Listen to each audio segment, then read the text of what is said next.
Tripwire Interactive have done an absolute 360 on their latest announcement on the Killing Floor 3 forums. They have stated that according to the data that was gathered on Sunday's test, the team is now ready to try it on more platforms. So apparently they're inviting PlayStation 5 and Xbox Series players back for try the new test. However, it's only people from the last closed beta, so there'll be no one new joining this beta. That's due to logistical reasons. I don't know if there's more to that. It's a shame, really, that all these people that have still been waiting to play the open beta, if that's even going to come at this point. I mean, there's only a week left. Want to play this game. All these people want to play this game, and it's still only the people that are part of the closed beta. Now, it's great that they're trying to, get a bit more information, but I think it's just too little, too late. I did play the stress test on Sunday, and it wasn't it wasn't great. It just felt very generic.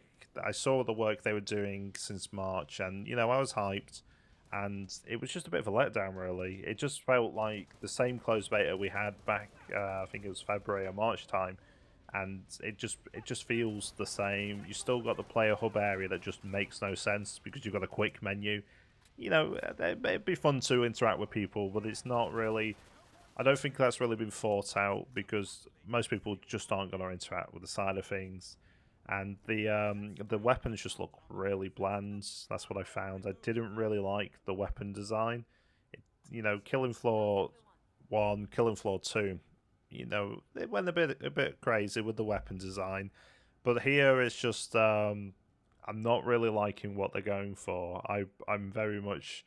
It just feels way too out of the ordinary of what we've already seen with the Killing Floor franchise. So it is kind of a shame that they're going down this route. I really hope Tripwire consider having the open beta this weekend.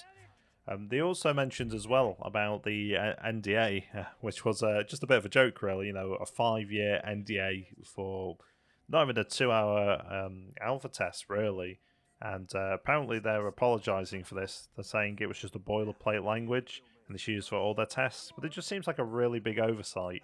And they mentioned on there that during this test today, they can't remove that. They were playing the same build, the same build as Sunday, and they're saying they can't remove that NDA. So it makes you wonder how ingrained that actually was and when this was built. I don't know if this is a really old build, but it's got a lot of the updates, so it just seems a bit strange that they can't remove the NDA. So we can stream, we can record to your heart's consent, which is great because then hopefully we can make a formed opinion if this game's even worth bothering with when it comes out next week. I just think this whole thing's been mismanaged. The game I've been hyped for a long time. Back in March, it looked not great, and then we played the new version on Sunday, and I just feel like I'm playing the same game. And I don't expect wonders over the short time they've had to do that. But it's just a shame that it's just not the Killing Floor that I know and love, and the gore and everything.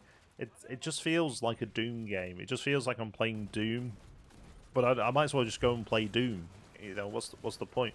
And and that's what I don't get. The combat that seemed pretty solid. Doom-esque. That's kind of fun. But what's the point? I'll just go and play Doom. It really shows as well, like I've been going back to Killing Floor 2, revisiting the roots, had a little go at Killing Floor 1, and it's just, maybe it's nostalgia, it just seems so much better, it seems like the Killing Floor that I know, and I just hope with time Killing Floor 3 gets better, because I know when Killing Floor 2 came out, it didn't have the best reception, it was a change to norm. I think with Killing Floor 3, I think we just got to give it time, see how things go, and hopefully they turn out okay. So anyways, this the stress test does go live today at 9 a.m. to 9 p.m. Eastern Standard Time. If you want to get in the beta on Steam, you can request access via the Steam page. I'll pop that in the link below. And PlayStation 5 and Xbox Series X players, make sure that you keep an eye out on your games and apps section. They're saying here that you should be able to reinstall the beta from your games and apps area under full library and Killing Floor 3 beta on the Xbox Series. And on PlayStation 5, they're saying it should be under your game library, under your collection, and Killing Floor 3 beta.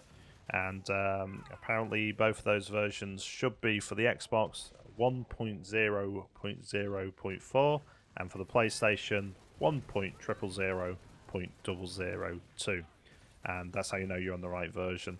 Hopefully this stress test is met with a better reception. It's going to be interesting to see what other people have to say about this, especially after playing Sunday. It's left a sour taste in my mouth. But let's see how it goes. You know, it could always get better. Hopefully they put the work in, maybe iron out some of the issues going forward.